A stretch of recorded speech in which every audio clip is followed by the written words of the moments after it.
अपने आध्यात्मिक जीवन के प्रति आकर्षण। पूज्यचारी जी द्वारा दिया गया संदेश है चेन्नई में 1 अक्टूबर 2013 को, जिसे शुरू करते हैं।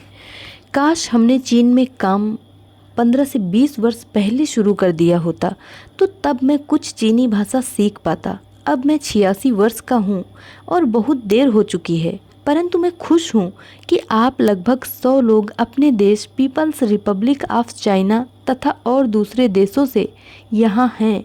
मुझे तसल्ली है कि काम शुरू हो गया है।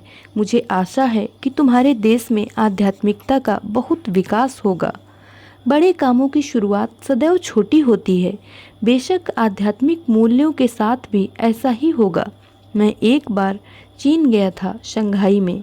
मैं नहीं सोचता कि मैं अपने स्वास्थ्य के कारण पुनः जा पाऊंगा, तो मैं आप सब भाई बहनों को यहाँ बार बार आने के लिए आमंत्रित करता हूँ। यह निमंत्रण मेरे हृदय से है। कुछ अधिक समय निकाल कर आइए ताकि आप हमारे कुछ और सुंदर आश्रमों में जा सकें, जैसे उत्तर में हिमालय में सतखोल आश्रम, केरल में मैमपूजा तथा कोलकाता खड़गपुर में हमारा आश्रम व रिट्रीट सेंटर। हाल ही में हमने सिक्किम में गैंगटॉक में आश्रम बनाया है जो बहुत सुंदर है और शायद कोलकाता से 2 घंटे या थोड़ा अधिक का रास्ता है। तो आप देखते हैं हमारे मित्र वह कहाँ हैं। स्टेन, आप इधर आइए। इसने चीन में कार्य शुरू किया था। वह पथ प्रदर्शक थे। जिन सब ने संसार के विभिन्न देशों में यह अग्रगामी कार्य किया, उन सबके प्रति मैं अपना आभार व्यक्त करने के लिए कुछ वितरण कर रहा हूँ। एक पूर्व अवसर पर मैंने तिरुपुर में, मेरे विचार में 1980 से 2007 में मेरे 81वें जन्म दिवस पर मैंने ऐसा ही कुछ किया था। तो अब चीन के प्रदर्शक हमारे मित्र स्टेनिस्लास लाजुगी, तो यह बैज देते हुए मुझे अत्यधिक प्रसन्नता हो रही है। आप जानते हैं कि जो अग्रगामी कार्य उन्होंने किया है उसके लिए न केवल कुछ पुरस्कार है, ऐसा छोटा पुरस्कार, बल्कि यह एक महान उत्तरदायित्व है। वह उत्तरदायित्व क्या है? अपने जीवन पर्यंत इस कार्य को आगे बढ़ाएं। अधिक चीनी भाषा व उनकी संस्कृति, उनकी परंपरा सीख कर, ताकि वह चीनी लोगों से अधिक घनिष्ठ रूप से पारस्परिक व्यवहार कर सकें। जब मैं अपनी वर्तमान आयु की आधी आयु का था तो मैंने चीनी संस्कृति के विषय में कुछ पढ़ा था। मैं सदा उससे आकर्षित था और यही आकर्षण हमें लोगों के निकट व संस्कृति के निकट लाता है। बिना आकर्षण के नज़दीकी संभव नहीं, विशेष रूप से मानव संबंधों में। अब मुझे जीवन में प्रत्येक चीज़ का आकर्षण रहा है, केवल चीनी लोगों के साथ ही नहीं, परंतु जापानी, रूसी, अंग्रेज सबके प्रति। इसी कारण जब मैं बाबूजी महाराज के साथ विभिन्न यात्राओं पर जाता था तो मैंने उनके कार्य करने की भावना का निरीक्षण किया। उनके इस संसार से जाने के पश्चात मैंने चिंता, दुख व भय के साथ उनका कार्य संभाला, नहीं तो यह संभव न होता। आकर्षण मेरे मन में प्रतिबद्धता का विचार लाता है तथा यह प्रतिबद्धता ही हमें कार्य के प्रति उत्साह और उस कार्य को लागू करने की शक्ति व क्षमता देती है। तो आप देखते हैं कि यह आकर्षण मुझे कहाँ तक ले आया।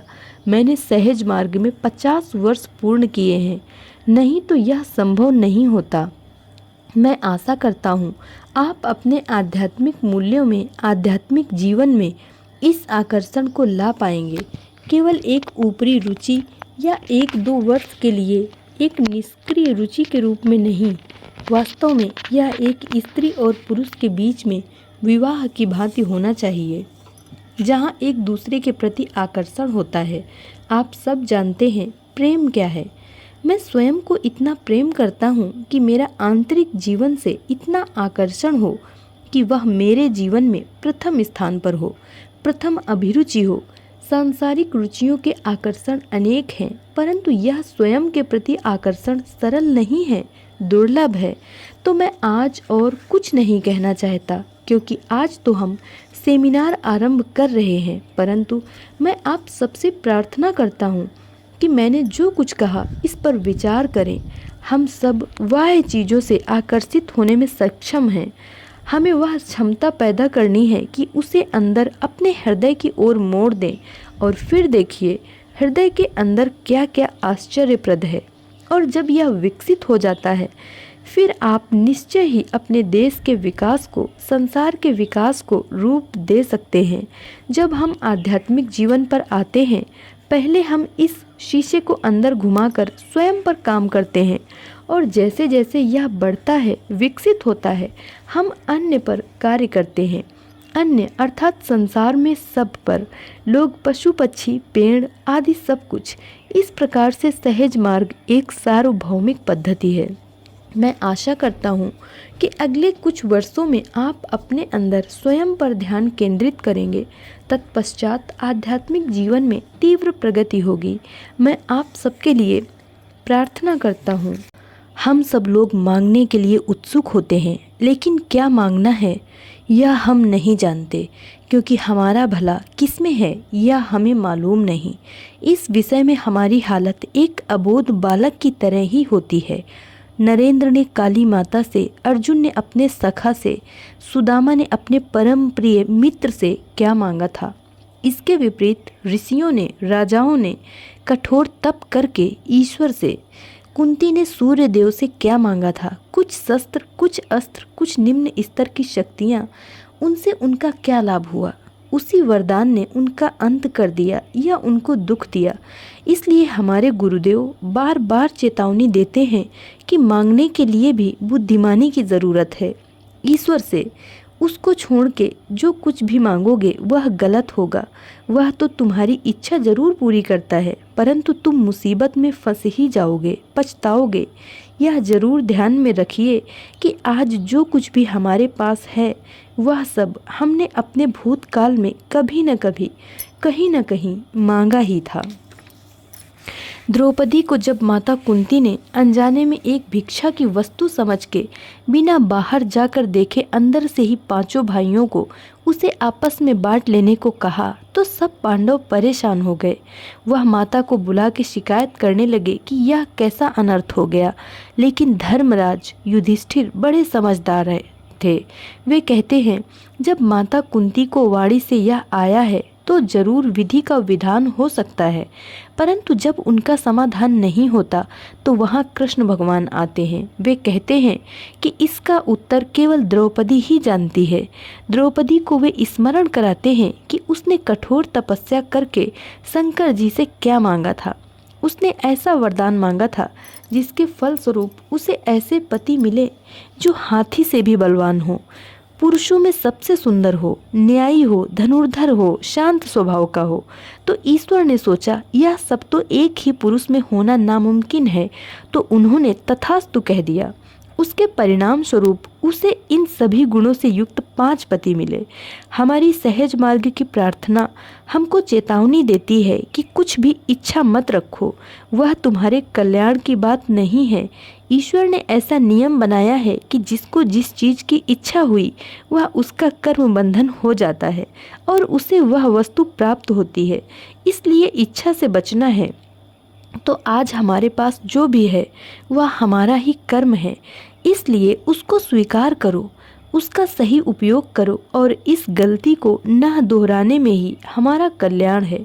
दोनों इच्छाएं, अच्छी या बुरी, हमें नहीं चाहिए, क्योंकि पुराणों में कई कथाएं हैं जो कुछ सिखा के जाती हैं।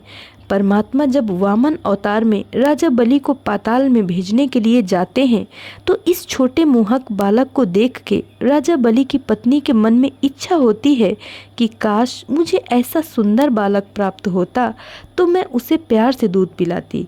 एक माता का हृदय।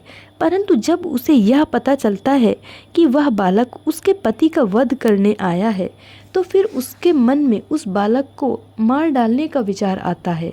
हृदय से किया हुआ यह विचार उसका बंधन हो जाता है। सहज मार्ग तत्व ज्ञान के अनुसार इससे संस्कार बनता है। परिणाम स्वरूप वह आत्मा द्वापर युग में श्री कृष्ण के रूप में जन्मे बालक को विष का दूध पिलाकर मारने के लिए पूतना के रूप में आती है। गुरुदेव कहते हैं कि ईश्वर से या गुरु से उनके सिवाय कुछ भी मत मांगो।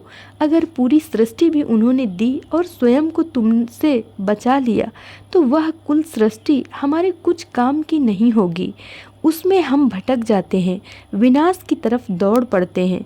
इसलिए हमारे रथ को बिना भटके सही रास्ते पर ले चलने के लिए उस गुरु की शरण में आकर हमारे रथ का सारथ्य उनको करने की अनुमति देने से ही हम चिंता रहित हो सकते हैं, अन्यथा नहीं। महाभारत युद्ध में जिस दिन अर्जुन और महारथी कर्ण पहली बार आमने सामने आने के लिए तड़प रहे थे, उस दिन युधिष्ठिर अर्जुन के कक्ष में जाकर उसे समझाते हैं, उत्तेजना में न आने की, बुद्धि को न भटकने देने की सलाह देते हैं। वे अर्जुन के लिए चिंतित रहते हैं तो अर्जुन पूर्ण श्रद्धा और प्रेम से अपने ज्येष्ठ भ्राता को कहता है कि अगर मैं भावना के चंगुल में आकर भटक भी जाऊं तो भी मेरे सखा वासुदेव कृष्ण तो मेरे सारथी हैं, वे मुझे जरूर सही रास्ते पर लाएंगे। यह बात सुनते ही युधिष्ठिर तत्काल कहते हैं कि उनके ध्यान में यह बड़ी बात नहीं आई और अर्जुन की चिंता करके उन्होंने गलती की है। तो अर्जुन बड़े प्यार से उनको कहता है कि उनकी यह भूल उसे बहुत पसंद आई, क्योंकि उसमें उनका अपने भाई के प्रति प्रेम ही दिखाई देता है। तो हम सब अभ्यासी बड़े भाग्यशाली हैं कि हमें ऐसे गुरु मिले हैं जो अपनी प्राणों की आहुति देके स्वयं को भक्त को पूर्ण रूपेण देने के लिए तत्पर रहते हैं। इस सुअवसर का पूरा लाभ बिना समय खोए उठाने के लिए ज़रूरी बुद्धि हमारे गुरुदेव हम सब अभ्यासियों को प्रदान करें। यही उनके चरणों में विनम्र निवेदन है व प्रार्थना है। धन्यवाद।